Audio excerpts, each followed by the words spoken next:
Today, of course, we are continuing our amazing, amazing reading of My Country is the World. We'll do both books. The original one is called The World is My Country, and now My Country is the World by Garry Davis. And so for summarizing the chapters we have today, for chapter 5, Michael Walsh. Michael Walsh, take us away. Well, good morning. How's everybody doing? That was Lunabelle, my assistant. So, yes, we did 3 and 4 last time, so we're looking at chapter 5 today. And chapter 5 starts out, and they've just come off of the event at the United Nations, what they called Operation Oran, Oran, and they're looking at the headlines, and it got a lot of press. And Albert Camus is hosting a press conference the next day, and at a bistro near the United Nations. And so, the movement's really picking up steam because a lot of people are paying attention, and you've got the top French intellectuals that are throwing their full support behind it. And Camus is a major figure in that. And so then they plan to create another meeting, for what they call the World Citizens General Assembly. And so they find a place for it, and they declare that we need to get the people of Paris to endorse our declaration, and then we should also introduce the Conseil de Solidarité, which is this group of intellectuals and others that Garry is now surrounded by these great figures in French society. So they come up with a salle Pleyel, like the Carnegie Hall of Paris, to have their next meeting. And then they create a bunch of handbills that they're handing out by hand out on the streets. And then they're looking at how the movement is growing across Europe. So it's not just France and Paris, but in London, there's a Crusade for World Government with 2,000 people attending. They're endorsing the Oran Declaration that happened at the United Nations. And the British proposal was signed by 45 members of parliament. And from the United States came a telegram from Dr. Albert Einstein, who symbolically presides in Brussels. There's 12,000 members, the Friends of Garry Davis. In Germany, 500 World Citizen Clubs have sprung up. So significant movement in Germany. Of course, you have to remember we're just immediately post World War II, and we've got destruction everywhere. People are looking at the destruction everywhere, and they're eager, they're hungry for answers, and a movement that sounds like we need to outlaw war, and this could be the ticket. Being this whole concept of being a world citizen is capturing the attention. Letters from Switzerland, Finland, Iceland, Poland, Cape Town, Japan, Iran, Ireland, and Indochina. So then Garry's getting ready for his speech at the Salle Pleyel for their next meeting, which is December 3rd, I believe, 1948. And so it goes on and on. It talks about the run-up to the meeting.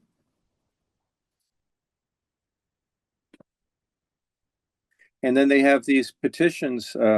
Maybe you can help me with that, David. What was they had all these petitions, and they have to go turn them in to the authorities in France. Wasn't sure about what that was about.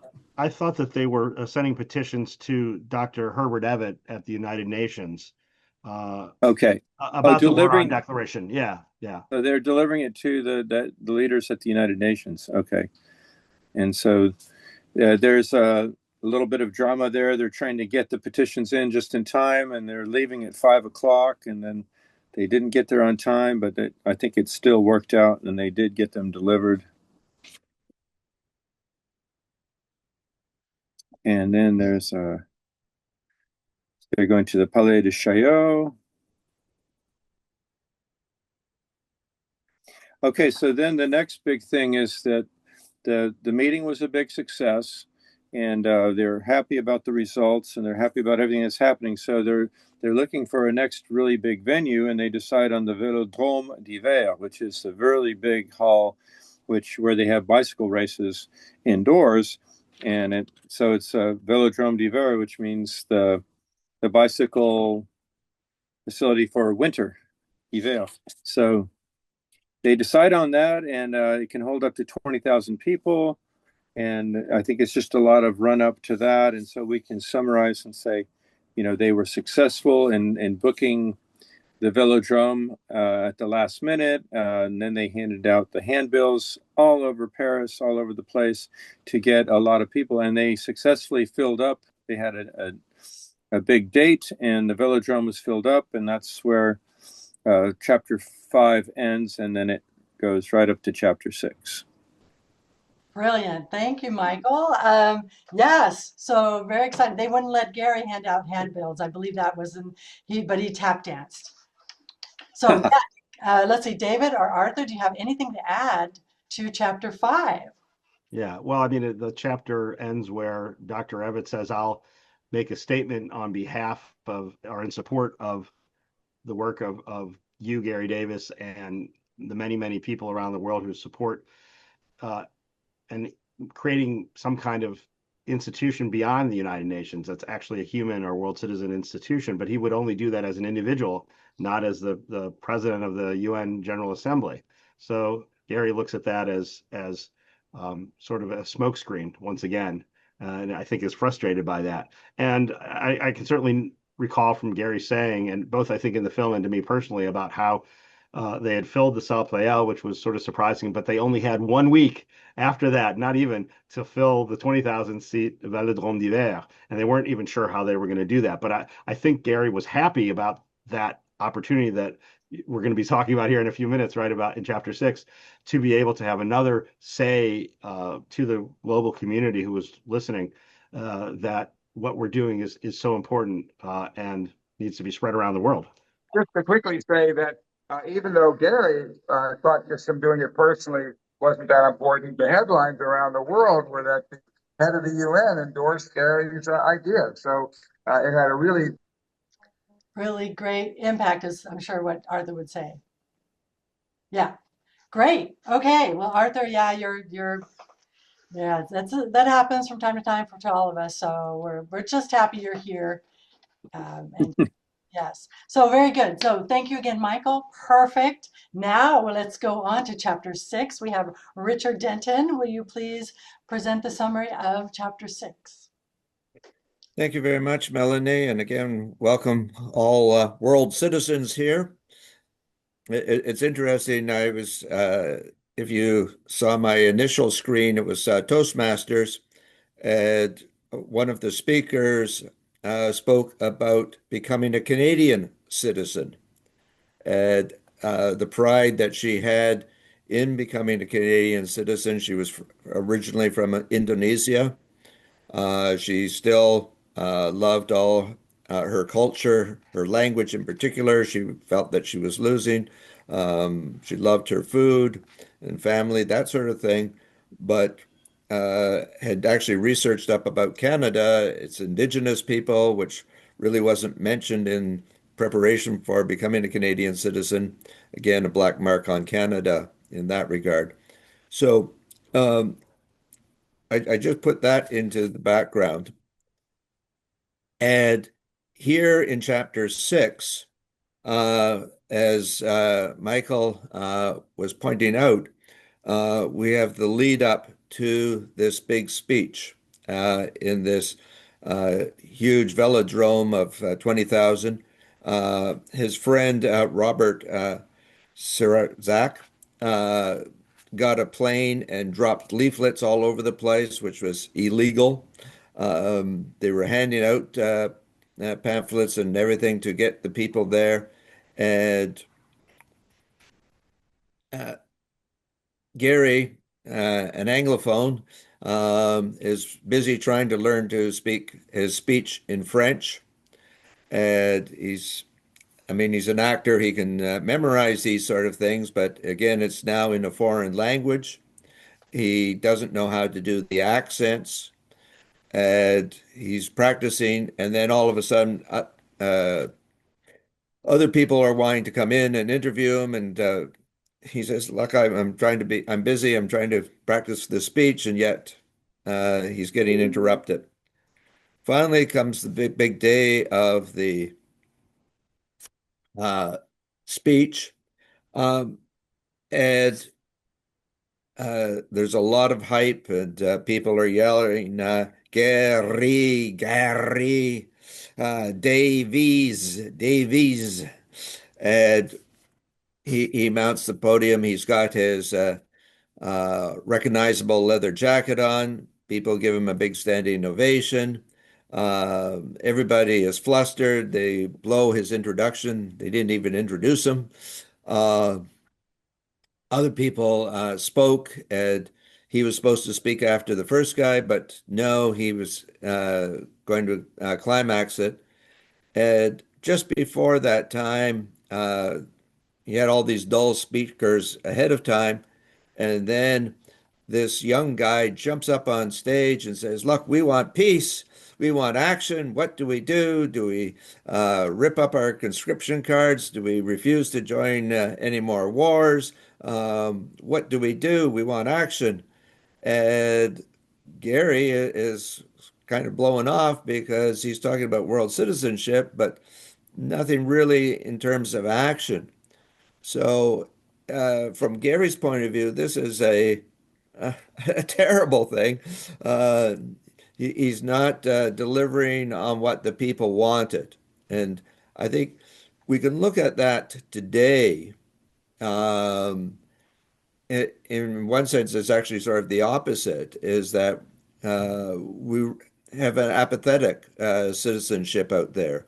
And, we would love to mobilize 20,000 people back then, or, the March on Washington, 1 million people.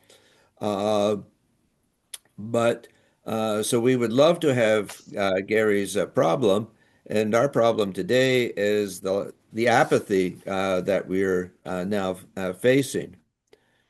And I think one of the other things is that we think that our time is unique.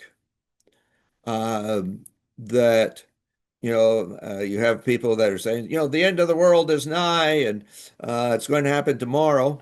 And we look at all the troubles that are happening in the world. Uh, and this was the same thing that was happening now. As Michael said, uh, World War II has ended. We're just in the formation of the United Nations. We're in the formation of the Declaration of a Universal Bill of Human Rights. And um, I don't know, I think you're all American, but here in Canada, this week we have what we call the Massey Lectures. And at 8 o'clock each night and it should be down in the States on public broadcasting or the Canadian Broadcasting Corporation, CBC. And it's a program called Ideas. And the person that's delivering it goes Monday through Friday for 1 hour, 8 to 9. And the person that's speaking is Alex Nev.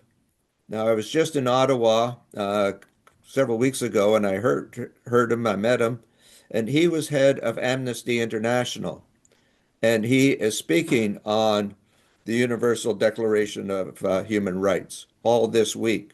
So it's very appropriate at this time to be listening to him, and I listened to him last night.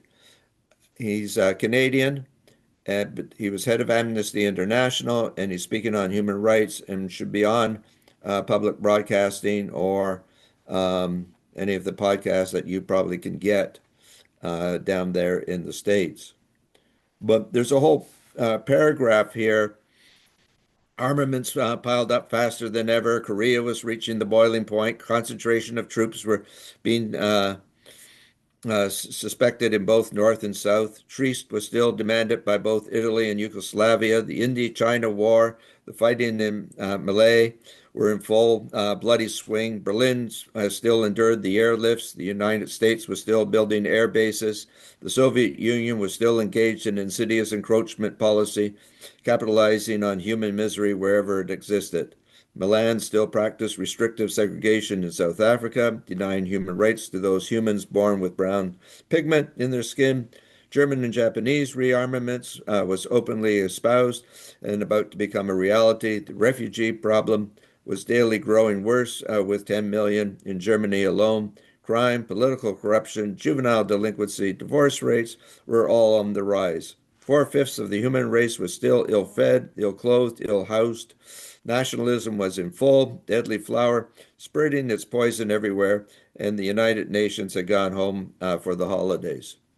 Uh, that paragraph, I think really speaks to us today, uh, in that, we look around the world and all these, the polarization, the swing to the right, uh, you know, Germany has just gone through being a fascist state, and we can look at what's happening in your country. Very similar. ICE is rounding up immigrants. They're the new scapegoat instead of the Jews that were in Germany. Uh, there's also an interesting book out called Caste, which talked about, again, how one part of society puts down another. And I mean, the origins were in India, but the United States certainly practiced that against the blacks.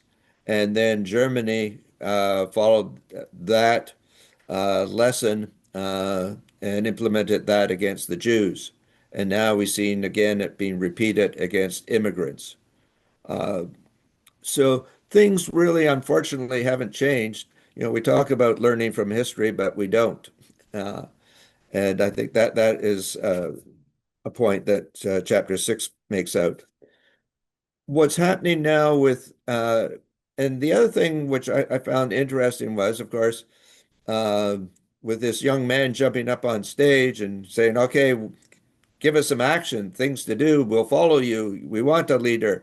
Uh, And Garry Davis does give his speech, but it really, from Gary's point of view, it lacks that action.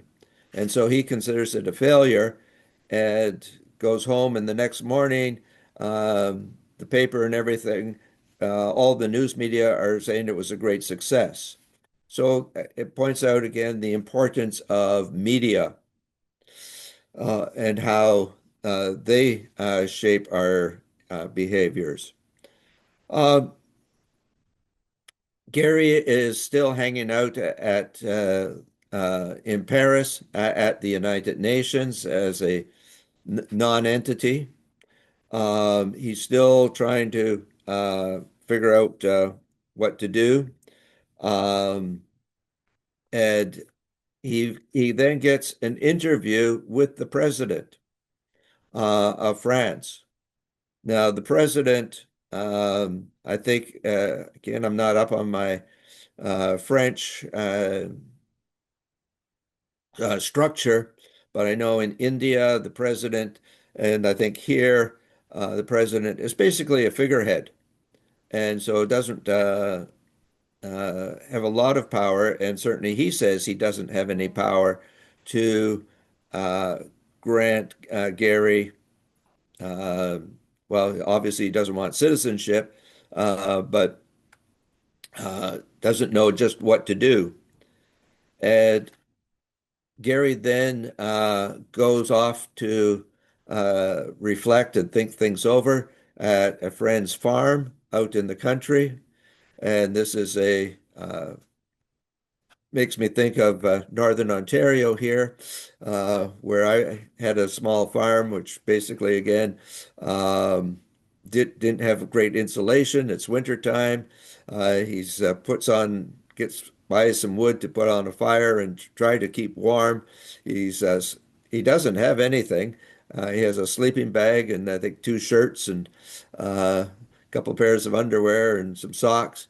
So he doesn't have much. He has a typewriter, but uh, He is in a rural area with basically nothing, a non-entity, and this is where he's now reflecting at the end of chapter 6. Wonderful. My goodness. Thank you, Richard. And then just the you were just saying he had two shirts reminded me of the Gary I knew. I mean, I was very fortunate to call him my friend. Just didn't really consider material things important. He was so focused on his work his whole life, getting this his dream to happen. David or Arthur, if you want to embellish anything or anything you'd like to add.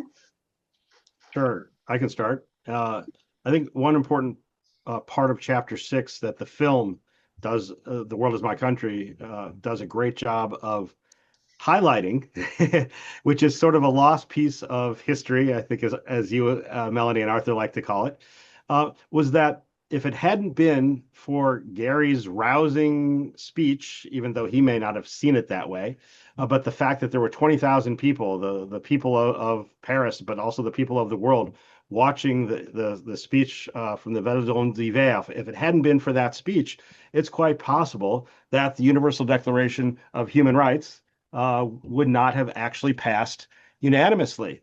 But it just so happened that his speech was on December 9th. The final vote to accept or reject the Universal Declaration of Human Rights was on December 10th, and that's why we're coming up to the 77th anniversary this coming December 10th for Human Rights Day, or the anniversary of the Declaration of Human Rights.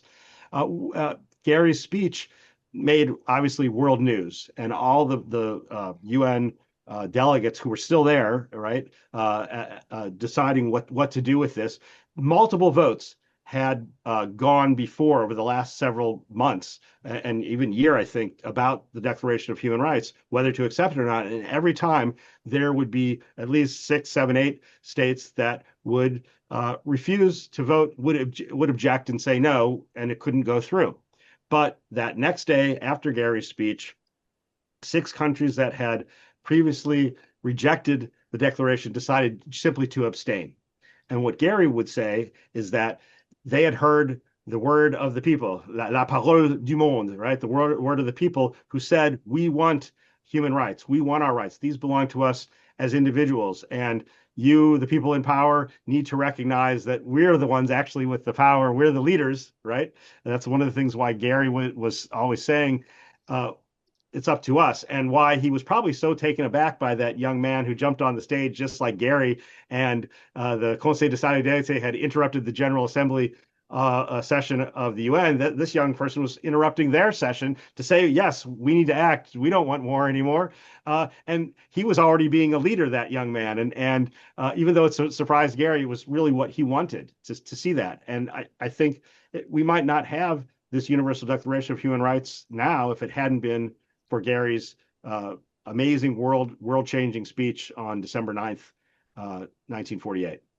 Absolutely, absolutely. And then carrying on with that, I just put it in the chat where you can go to read the World Citizen News. And David, if you, I can invite you to put in the chat as well how people can get that in their inbox. That would be beautiful. And then I'm just going to share my screen to show you what that has in it. It's just so complete. Here it is on our website, but here you have all about World or Human Rights Day, December 10th. It's honoring the adoption of the Universal Declaration of Human Rights in 1948. But it's so complete. Look at all this information, so amazing. You'll definitely want to get this.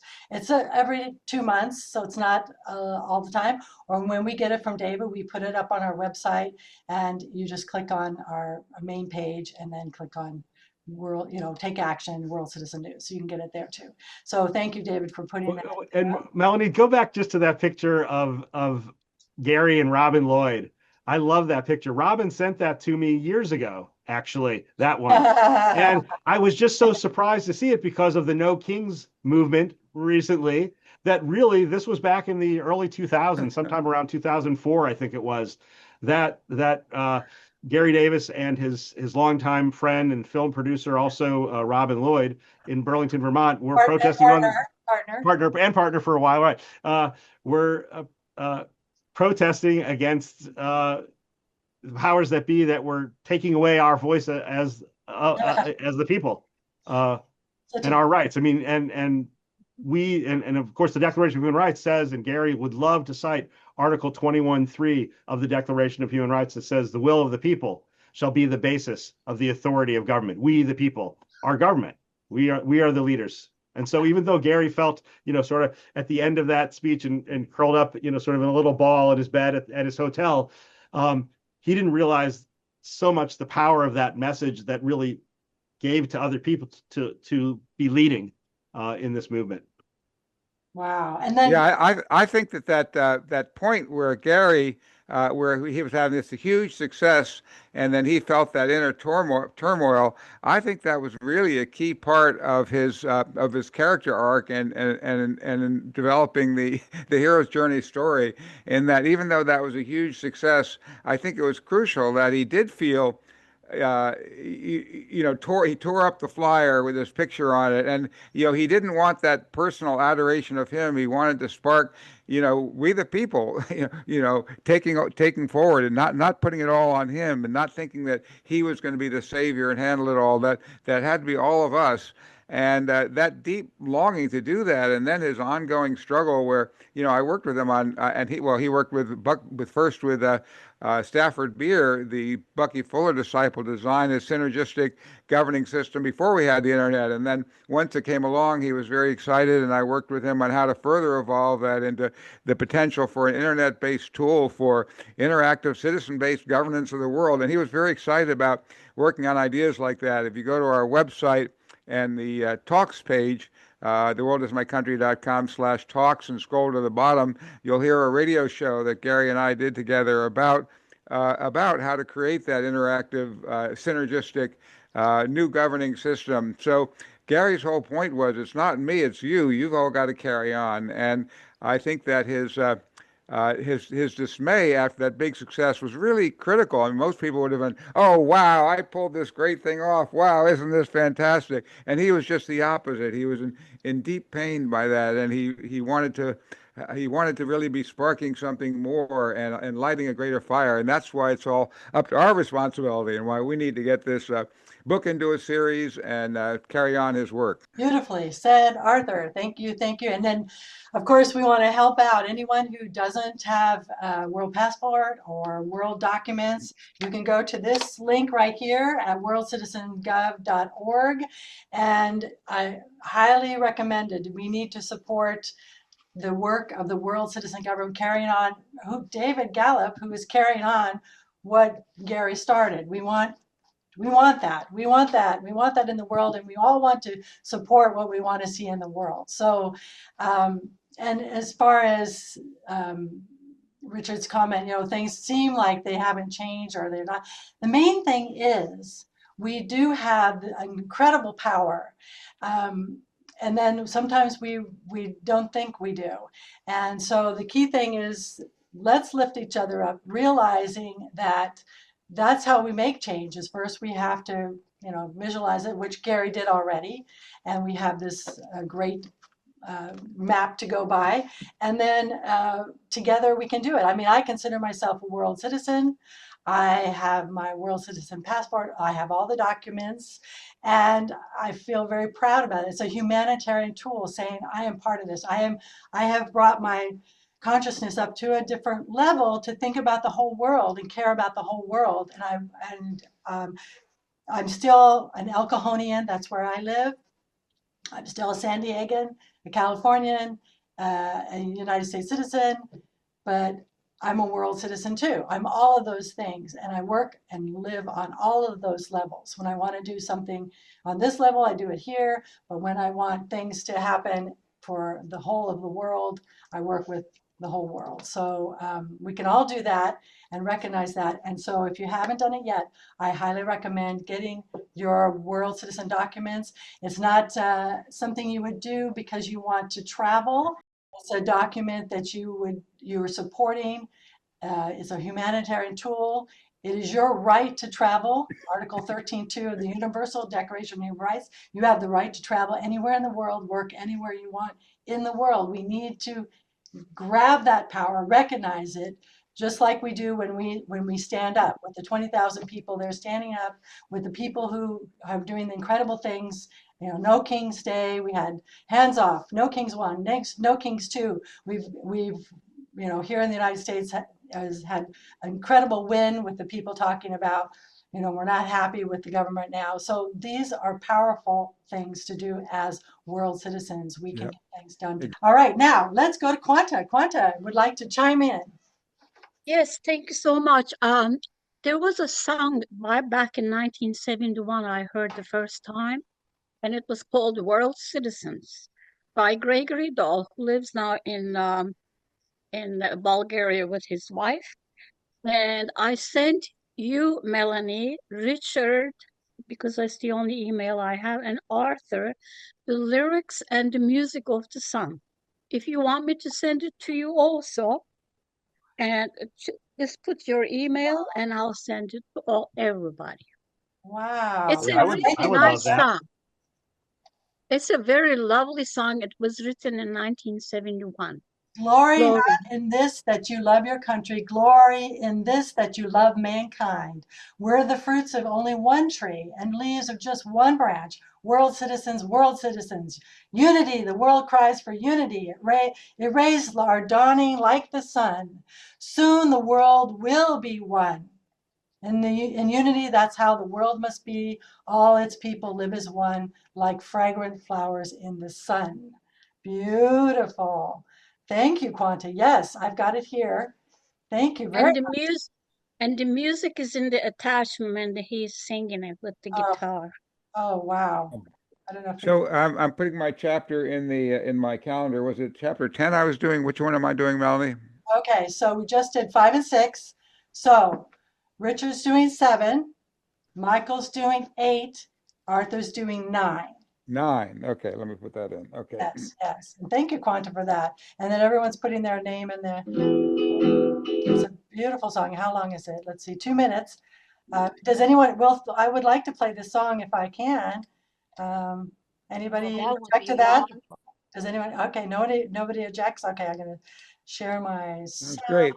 Share. Great idea. Okay, share sound, and let's see if you can hear it. I wish Quanta could do a chapter, but I don't think she wants to come on camera, huh? Here we go. Well, you don't have to be on camera, but here's the sound. Think about it, Quanta. Here we go.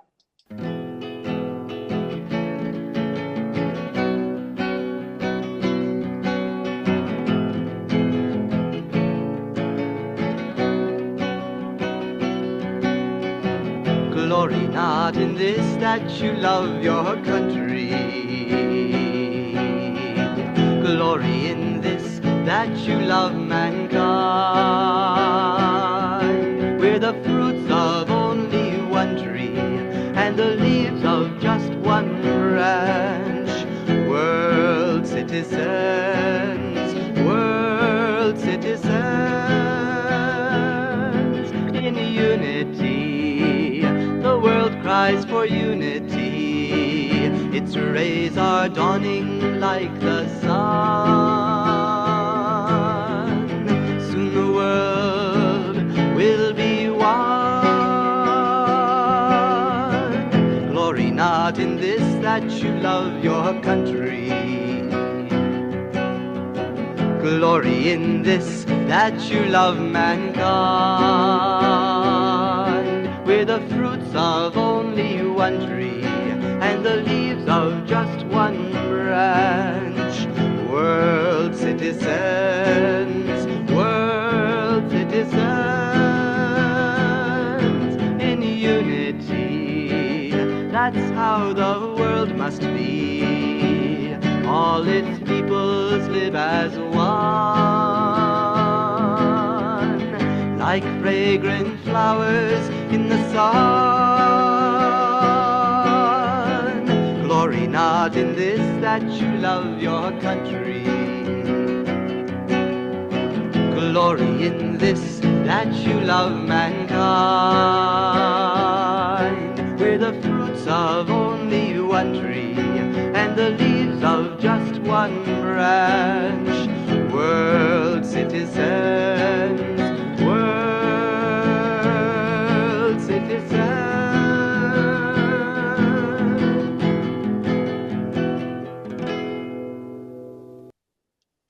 Wow.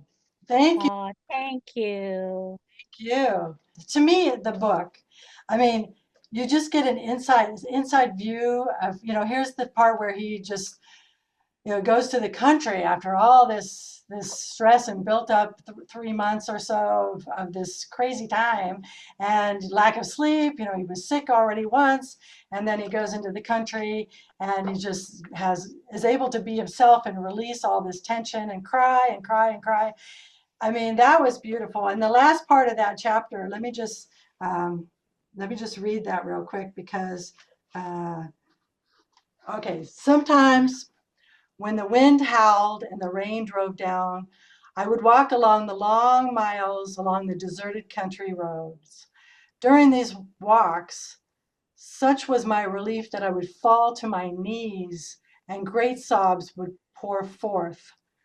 All the tension and suppressed emotion of the past months would come boiling to the surface, and I would rent the empty countryside with the anguish of one humble cell of humanity groping its way towards freedom and dignity. How Mm, poetic is that? beautiful.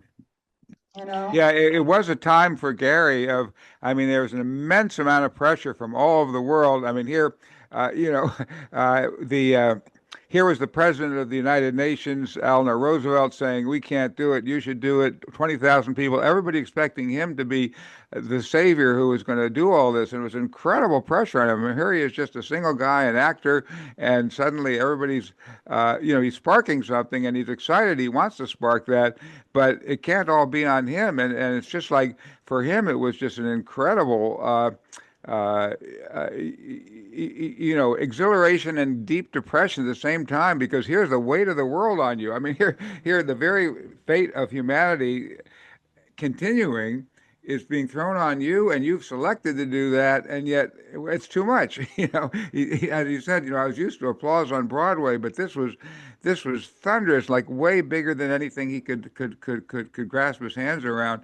And so it was an interesting emotional journey. That's one of the things that makes this such a great story for a series and was for the movie. And this is so rich with such deep emotional experiences. Well said, Arthur. Great. And then we have a little thanks everyone from UMac. So it was happy to have you here, UMac. Wonderful. Great. Any other comments? We have 5 more minutes. Anybody? I had an inspiration, reading through the chapters, and they're trying to build a movement, and you look at what the parallels are between that epic and what we have today with social media and so on. So it's giving me ideas like, look at all the things that they were doing, and one of them, was attracting, intellectual leaders and philosophers of the day. And so I got to thinking, like, how could we do something like that today? I know Arthur works with Martin Sheen as a great example, but maybe we could strive to get more supporters, and because that's only going to make us stronger once we get our movement packaged in a way that's presentable to the big public, right? Yeah, I think Yeah, that's certainly, important. certainly attracting, Gary's power was greatly amplified when that council came together of all these famous people supporting him. That gave him amplified his power, and so that's certainly a good point. It's kind of incredible. Here we have the amazing tools of social media and the internet. All this was before that, before there was even Xerox machines or anything. They did have these old crank mimeographs where you would, put a sheet on it, and you'd turn the crank and you'd turn out flyers. That's how they made those flyers. They didn't have copy machines, and they uh, and uh, and yet they were able to, the idea of like dropping dropping flyers from an airplane. I mean, they're finding ways to do to make things go viral before there was a viral. And the fact that he got enough more people around the world signing up as world citizens before there was an internet, just by physically writing letters to them, and mail sacks and sacks of mail coming in, and way before the internet, people having to, in a little village, maybe walk for miles to get to where there'd be a post office, and they could put a stamp on it, and they could sign up as a world citizen. It's a pretty incredible. It's really the first. the first time we've kind of had the citizenship of the planet claim its existence. You know, we've never had before that such a worldwide connection of people coming together to be a new citizenry. That's what Gary said. Here's the citizenry of the planet, and the first opening voices. Now we have all the tools to do that so much more widely, and yet we're fractioning. It's crazy. There should be a time when we're coming together, and that's what we have to do: is use these tools to bring us together, not to tear us apart. Beautifully said. And with that, I want to say thank you, everyone. Thank you so much for being here today. We appreciate you so much. This is a joy. Every week, it's a joy for us to be with you. And we're so Yeah, glad to come when you can. And we'll and hopefully do see you next week. Arthur, Yeah, do make sure you sign up, and we do. It's very important to be a subscriber if you can. You know, we have no funding for what we do. We don't have any big grants or anything. We just need to rely on you. So do sign up. Be sure you're a member and can donate that $10 a month, or it's free the first 2 months, and just be a part of making this happening. Bring in more people. oh, right. Yeah, definitely bring your friends along. And especially, we're, like I said, we're going to be closed for December, but January, the New Year's resolution, everybody bring 3 friends. That would be awesome. That would be awesome. How fun would that be? Okay, and here's our club link if you haven't had it yet. Again, so we'll close the meeting. Big hugs to everyone. Lots of love.